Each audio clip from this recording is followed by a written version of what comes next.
오늘은 우리에게 주신 마태복음 6장 33절 말씀을 통해 하나님 나라의 시작이라는 제목으로 함께 말씀의 은혜를 나누고자 합니다. 여러분, 하나님 나라라는 이 표현 여러분 참 많이 들어보셨지요? 지금을 살아가는 그리스도인들에게 꽤 익숙한 용어 중에 하나가 하나님 나라라는 용어입니다. 그런데 정작 이 용어에 대해서 의미를 물어보면요, 참 막연하게 이 의미를 대답하는 그리스도인들이 참 많습니다. 우리가 오늘만 봐도 예배 가운데 찬양을 통해서나 기도를 통해서나 여러 가지 고백들을 통해서 우리는 하나님 나라를 고백하고 있고, 성경 공부를 통해서도 여러 번 하나님 나라에 대해서 고백하고 있는데, 정작 이 하나님 나라의 의미에 대해서는 막연하게 받아들이고 있는 것이 지금을 살아가고 있는 그리스도인들의 많은 모습입니다.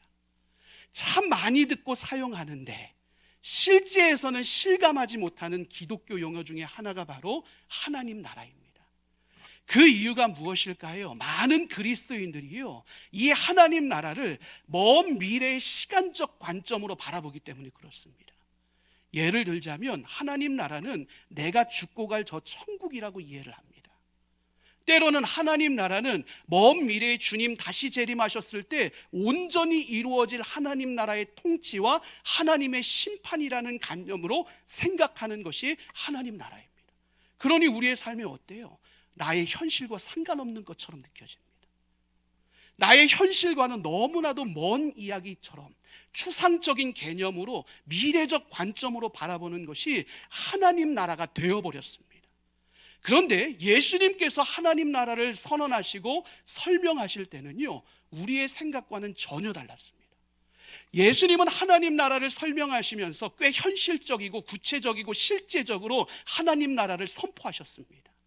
그래서 누가복음 17장 21절에 보면 예수님께서 우리에게 하나님 나라는 너희 안에 있다라고 분명하게 선언하십니다. 여러분, 무슨 말씀일까요? 이것은 단순히요, 하나님 나라가 우리 감정 안에 머물러 있다라는 것을 의미하는 것이 아닙니다. 하나님 나라는 이미 우리의 현실 속에서 우리의 마음이 머무는 모든 것에 펼쳐지고 있는 것이 하나님 나라임을 선언하신 것입니다. 다른 말로 표현하면 하나님 나라는 우리의 내면에만 머물러 있는 것이 아니라 우리의 마음이 닿는 가정에도, 우리의 마음이 닿는 일터에도, 우리의 마음이 닿는 교회에도, 이 나라에도 실제적으로 펼쳐지는 역사가 바로 하나님 나라라는 사실에 대해서 예수님은 우리에게 분명하게 선언하셨습니다. 그러기에 오늘을 살아가는 우리는요, 우리 안에 하나님의 나라가 건강하게 세워지고 있는지를 날마다 깊이 있게 점검할 수 있어야 됩니다. 왜요? 이 하나님의 나라가 우리의 삶의 추상적인 개념으로 다가오는 것이 아니라 오늘을 살아가는 실제적 경험으로 경험될 때만이요, 우리는 하나님 나라를 통해서 오는 생명력을 회복할 수 있고, 그 나라로부터 우리의 삶의 정체성과 목적을 하나님의 뜻 안에서 바르게 세워나갈 수 있는 은혜 가운데 우리의 삶이 다시 세워질 수 있기 때문에 그렇습니다. 그래서 오늘 저는 여러분과 함께요, 하나님 나라가 도대체 어디서부터 시작되는지 그 시작점에 대해서 우리가 함께 살펴보고자 합니다.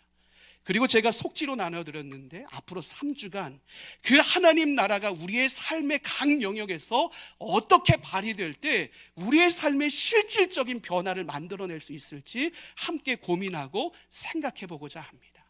먼저 누가복음 17장에 보면요, 바리새인들이 예수님에게 한 가지 질문을 던집니다. 예수님, 하나님 나라는 언제 임하는 것입니까? 분명한 의도를 가지고 물어봤어요. 그런데 예수님은 이 바리새인들의 질문에 대한 답으로 의외의 대답을 꺼내놓기 시작하십니다. 바로 무엇을 이야기를 했어요? 앞서도 잠시 언급했지만 하나님의 나라는 너희들의 눈에 보이도록 임하는 것이 아니야 라고 말씀하시면서 하나님의 나라는 너희 안에 이미 있어 라고 말씀하십니다. 근데 여기서 우리가 주목해 봐야 될 것이 있어요. 하나님은 이 나라를 설명하면서요, 헬라어 바실레이아라는 왕국이라는 단어를 꺼내들고 있다는 사실이에요. 이 왕국이라는 단어는 꽤 정치적이고 권위적인 용어입니다. 근데 이 정치적이고 권위적인 용어를 통해서 하나님 나라를 설명하고 계신다는 사실이에요. 무엇을 의미하는 것일까요? 하나님 나라는 우리의 종교적인 영역 속에서의 삶의 적용 가운데만 머무는 것이 아니라는 것입니다. 하나님의 나라는 우리의 삶의 모든 영역 속에서 하나님의 왕 대신 하나님이 친히 다스리시는 모든 통치의 질서가 바로 하나님의 나라라는 사실을 예수님은 이 말씀을 통해서 우리에게 전하고 계신 것입니다. 즉 하나님의 나라는요, 우리와 상관없는 일이 아니라는 것입니다. 하나님의 나라는 먼 미래에 일어날 일이 아니라는 것입니다. 하나님의 나라는 추상적인 일이 아니라는 것입니다. 하나님의 나라는 오늘 하나님과 나와의 관계 속에서 실제적으로 일어나는 오늘의 역사라는 사실입니다. 다른 말로 표현하면 오늘 하나님이 내 삶의 진짜 왕이 되실 때 비로소 펼쳐지는 역사가, 통치가 하나님의 나라임을 예수님은 분명하게 우리에게 선언하고 계신 거예요. 여러분, 이것에 대해서 아멘 안 나오는 거 보니까 이해를 잘 못하신 것 같아요. 그래서 제가 이 부분에 대해서 좀 더 쉽게 설명을 해드릴게요. 여러분, 우리의 삶의 자리 가운데는요, 누구에게나 왕자를 하나씩 가지고 있습니다. 내 마음의 방향과 결정을 이끌어가는 어떤 통치의 자리가 있다라는 것입니다. 내가 무엇을 생각하는가, 내가 무엇을 말하는가, 내가 무엇을 소망하는가, 이 모든 것들이요, 내 마음의 왕자, 저 통치의 자리에서 결정되어지는 거예요. 여러분, 한 나라의 왕이 바뀌면 어때요? 정치가 바뀌어요.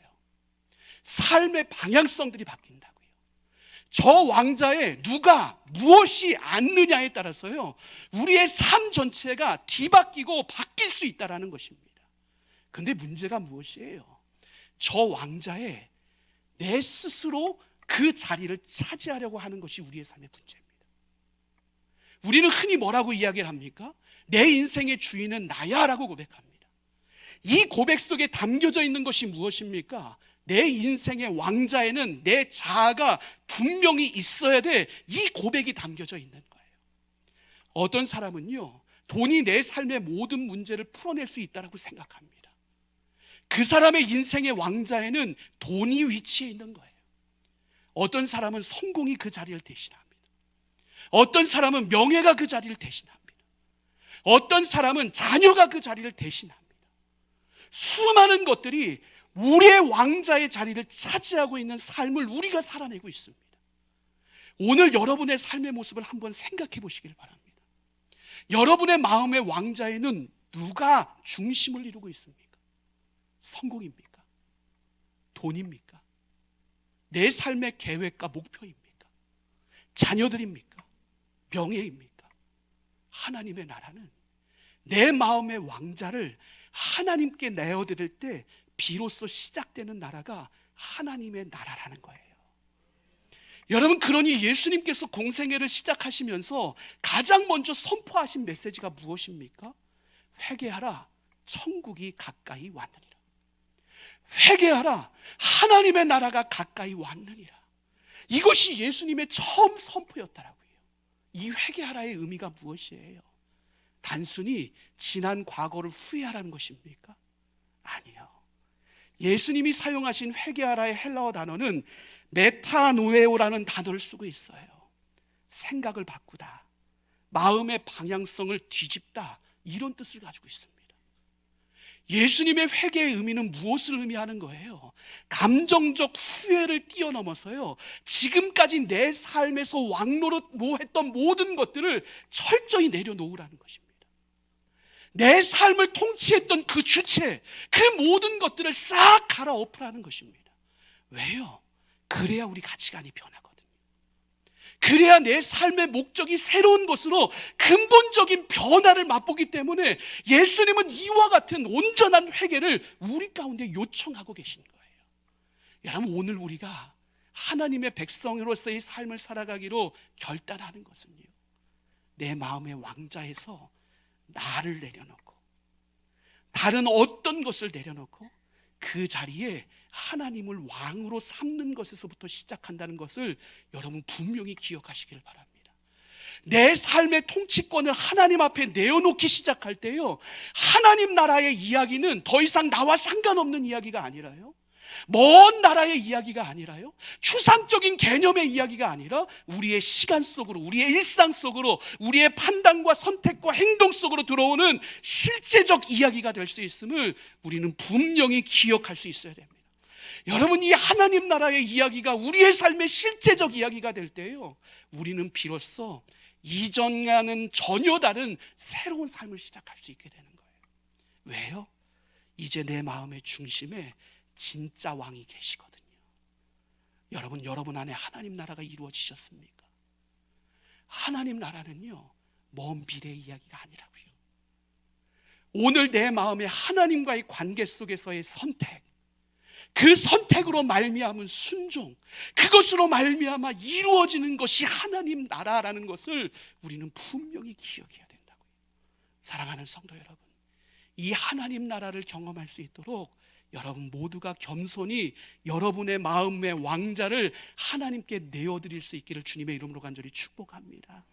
이 믿음의 결단으로 말미암아 하나님의 나라가 막연한 것이 아니라, 먼 이야기가 아니라 여러분의 실제 삶에 경험되어지는 은혜가 될 수 있기를 주님의 이름으로 간절히 축원합니다. 여러분, 예수님께서는요, 이 하나님 나라에 대해서 다른 면에서도 말씀하신 적이 있는데, 마태복음 6장 10절에 보면 예수님께서 제자들에게 기도에 대해서 가르치면서요, 하나님의 나라에 대해서 이렇게 표현하셨습니다. 우리 함께 읽어보실까요? 나라가 임하시오며 뜻이 하늘에서 이루어진 것 같이 땅에서도 이루어지이다. 아멘. 여러분, 예수님이 가르쳐 주신 이 기도의 내용을 보면 어떻습니까? 그냥 막연한 희망에 섞인 이야기입니까? 이 땅에 하나님의 나라가 언젠가 왔으면 좋겠다, 이 세상이 빨리 좋은 나라로 변했으면 좋겠다, 희망사항들이 나열되어 있는 것이 예수님이 가르쳐 주신 기도의 내용입니까? 그렇지 않습니다. 이 기도의 내용을 보면요, 오늘 하나님의 뜻이, 하나님의 나라가 내 삶을 통해 즉시로 이 땅 가운데 이루어지기를 원하는 현재적이고 실제적이고 아주 강한 믿음의 간구가 예수님이 우리에게 가르쳐 주신 이 기도의 내용임을 깨닫게 됩니다. 그리고 우리는 이 기도의 내용을 통해서요, 하나님 나라를 세워나가는 것에 있어서 핵심 가치를 또 한 가지 발견하게 됩니다. 하나님 나라를 세워나가는 핵심 가치가 한 가지가 무엇이에요? 우리의 삶의 기준이 하나님의 뜻 위에 세워지기 시작할 때요, 하나님의 나라는 우리의 삶에 시작된다라는 사실입니다. 여러분, 그런데 세상은 어때요? 세상은 우리 가운데 끊임없이 너의 뜻을 이루는 삶을 살아가라고 이야기를 합니다. 속임수죠. 우리를 꼬드겨서 잘못된 길로 가게 하는 거죠.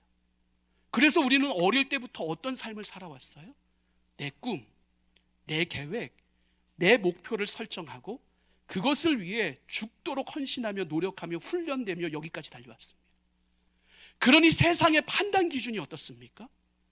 자신의 뜻을 이룬 사람은 성공한 인생이요, 자신의 뜻을 이루지 못한 사람은 실패한 인생이라고 간과해버리는 것이 세상의 판단 기준이 되어버렸습니다.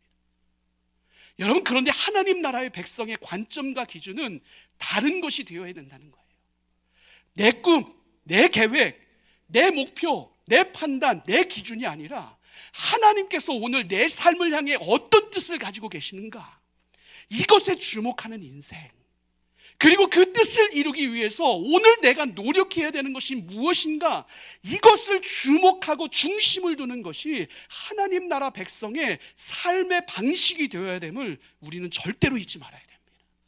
그러기에 오늘 예수님께서 산상수훈 말씀을 통해서 우리에게 전하시는 말씀이 무엇이에요? 너희는 먼저 그의 나라와 의를 구하라, 그리하면 이 모든 것을 너희에게 더하시리라 말씀하십니다. 뭐라고 말씀하신다고요? 먼저 그 나라와 의를 구하면 하나님께서 우리의 쓸 것, 바라볼 것 모든 것들을 넉넉하게 채우는 은혜의 역사를 이루어 주신대요. 이것이 하나님의 나라라고 이야기를 합니다. 그렇다면 우리가 먼저 주목해야 될 것이 무엇이에요? 그의 나라를 구하래요. 그의 나라를 구하는 삶은 어떤 것입니까? 이미 우리가 앞서 살펴봤다는 것. 우리의 삶의 모든 우선순위가 무엇 안에서 결정되어져야 돼요? 하나님의 통치와 다스림, 이것 안에서 결정되어지는 삶으로 우리의 삶이 세워져야 된다는 거예요. 그렇다면 이어지는 그의 의를 구하는 삶은 무엇일까요? 단순히 도덕적으로 잘 사는 삶일까요? 윤리적으로 아무 문제 없는 삶을 살아가는 것일까요? 법적 질서를 잘 지키는 것이 의로운 삶일까요? 여러분, 히브리적 사고에 의하면요, 이 의라는 것은요, 그와 같이 어떤 제한적인 개념이 아니고 오히려 깊고 포괄적인 개념을 가지고 있습니다. 하나님이 말씀하시는 의는요, 하나님과의 바른 관계, 세상과의 바른 관계, 나와의 바른 관계를 온전히 이루고 바로 그 관계를 통한 모든 영역 속에 하나님의 뜻과 의미를, 삶을 온전히 깊이 뿌리내기겠다는 결정, 그리고 순종, 그것이 행위로 드러나는 것, 이것이 바로 하나님이 말씀하시는 의라는 사실을요, 우리는 절대로 잊지 말아야 됩니다. 다른 말로 표현하면 오늘 우리의 삶이 하나님과의 관계에 집중하면서요, 하나님의 시선으로 세상을 바라보는 것입니다. 하나님의 기준 안에서 나의 삶을 성찰하는 것입니다. 세상의 기준이 아니라 하나님의 기준 안에서 나의 삶을 성찰하는 거예요. 하나님의 마음을 가지고 이웃과 세상을 사랑하기로 결정하는 것입니다. 여러분, 이것이 바로 의로운 삶이고, 이 삶이 우리의 삶을 통해서 드러날 때 하나님의 나라가 우리의 삶에 실현된다는 것입니다. 예를 들자면 오늘 우리가 누군가를 절대로 용서할 수 없어요. 근데 그 용서할 수 없는 대상인데도 하나님이 용서하시라고 말씀하시니 그 하나님의 뜻에 따라 용서하기로 결단하고 순종하는 그곳에서 하나님 나라는 시작된다는 거예요. 오늘 내 눈앞에 뻔하게 아주 엄청난 수익과 성취가 눈앞에 있어요. 그런데 이것이 부패한 방법이에요. 하나님의 질서 속에서 허락되지 않는 것이기에 오늘 그 길을 돌이켜서 정도를 걷는 것, 성실하고 정직하게 삶의 자리를 걸어가는 것, 그곳에서 하나님 나라의 뿌리가 깊어질 수 있다라고요. 오늘 내가 너무 억울해요. 오늘 내가 감정적으로 폭발할 것 같아요. 그런데 하나님의 뜻이 그것에 있지 않음을 알기에 절제하고 인내하고 따뜻함으로 포용하고 그 모든 것을 대하는 것, 여러분, 그곳에서 이미 우리 마음속에 하나님의 통치의 역사가 이루어지는 결과로 드러나고 있는 거라고요. 여러분, 이처럼 하나님의 나라는요, 엄청난 기적의 역사가 아니라고요. 하나님의 나라는 엄청난 특별한 일들이 벌어지는 일들이 아니라고요. 하나님의 나라는요, 우리의 일상 속 순종을 통해서 이루어지는 것이 하나님의 나라인 거예요. 그러기에 이 하나님의 나라는요, 하루아침에 완성되는 나라가 아닙니다. 주님 다시 오실 때까지 이루어야 되는 것, 그것이 하나님 나라입니다. 오늘 어떤 상황과 환경 속에서도 하나님의 뜻을 이 땅 가운데 이루겠다는 결단이 있는 한 사람의 모습들, 그 정직한 삶의 걸음 하나하나가 모여질 때 비로소 하나님의 나라는 확장될 수 있고, 하나님의 나라는 이 땅 가운데 세워질 수 있고, 하나님의 나라는 이 땅 가운데 영향력을 발휘할 수 있음을 우리는 분명히 기억할 수 있어야 됩니다. 때로는 우리가 실패할 수 있습니다.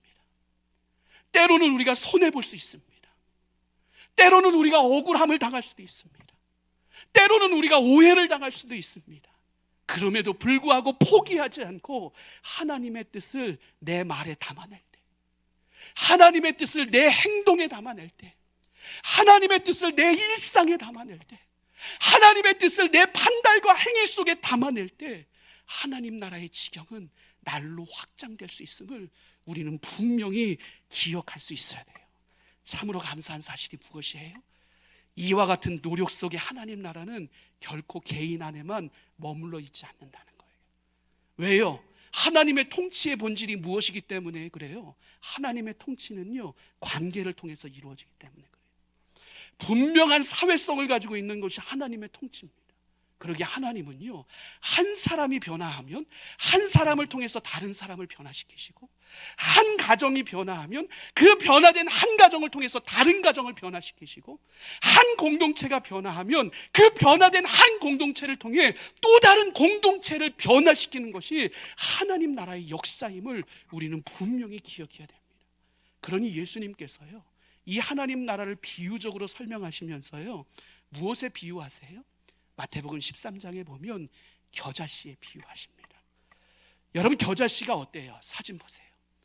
저 손톱 위에 저 작은 게 겨자씨거든요. 겨자씨가 얼마나 작습니까? 모든 만물 중에 작은 것을 상징적으로 의미할 때 겨자씨를 들거든요. 근데 저 겨자씨가요, 큰 나무로 자라면, 저 나무같이 자라면요, 새가 깃들고 그늘을 형성할 수 있는 엄청난 영향력을 행사하는 나무로 성장한다는 거예요. 이것이 하나님 나라래요. 오늘 우리 한 사람의 변화가 미비해 보일 수 있다고요.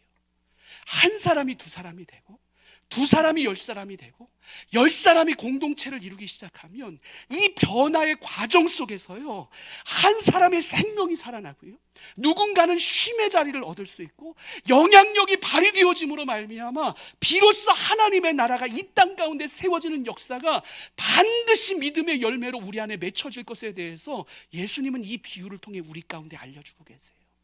즉 오늘 내가요, 포기하지 않고 나의 모든 잘못들을 하나님 앞에 진실됨으로 회개하는 삶을 살아갈 수 있으면, 내 삶의 통치권을 하나님 앞에 온전히 내어드릴 수 있으면, 그 통치권 안에서 하나님의 의의 삶을, 하나님의 뜻을 이루는 삶을 오늘 내가 살아갈 수 있으면, 한 사람의 변화가 한 사람의 변화로 끝나는 것이 아니라 한 사람의 변화가 가정과 공동체와 일터와 교회와 이 나라를 메꾸는 엄청난 능력으로 발휘되어 줄 수 있음을 예수님은 우리에게 선언하고 계신 거예요. 사랑하는 성도 여러분, 이것이 복음의 능력 아닙니까? 복음의 능력은 한 사람을 변화시키는 것에서 끝나지 않습니다. 복음의 능력으로 내가 변화됐다면 주변이 바뀌고 변화되는 것, 이것이 바로 복음의 진짜 능력입니다. 오늘 우리 한 사람의 변화가 우리의 삶에 하나님 나라를 시작할 수 있습니다. 그 하나님의 나라는 추상적인 것도, 감정적인 것도, 교리적인 것도 아니고 하나님과의 관계 속에서 시작되는 것입니다. 오늘 내 마음에 계신 하나님, 그 하나님 앞에 나의 모든 통치권을 내어드리기 시작할 때 이 하나님 나라의 통치의 역사는 우리의 실제 현실이 되는 것입니다. 사랑하는 성도 여러분, 그 하나님께 여러분의 왕의 자리를 내어드리시겠습니까? 내 뜻이 아니라 하나님의 뜻이 이루어지는 삶, 내 계획이 먼저가 아니라 하나님이 계획하신 모든 일들이 내 삶에 온전히 이루어질 수 있도록 내 삶을 철저히 내어드리는 삶, 이 삶을 살아가기로 여러분 오늘 결단하시겠습니까? 오늘 여러분이 복음 앞에서 하나님 앞에 우리의 마음의 왕자를 온전히 내어드릴 수 있기를 주님의 이름으로 간절히 축복합니다. 그러므로 말미암아 하나님의 통치가 우리 안에 이루어지고, 그 통치로 말미암아 하나님 나라가 오늘 우리의 삶을 통해서 살아내지는 은혜의 역사가 아름답게 우리 안에 이루어질 수 있기를 주님의 이름으로 간절히 축원합니다. 그런 여러분의 삶의 모든 관계 속에서 복음의 지경이 확장되고, 하나님 나라를 살아가는 자들에게 주시고자 약속하신 하나님의 은혜, 내가 너희의 필요한 모든 것을 더해 줄 것이다, 이 하나님의 말씀이 성취되는 삶을 살아가는 복된 은혜가 우리 모두에게 경험될 수 있기를 주님의 이름으로 간절히 축원합니다.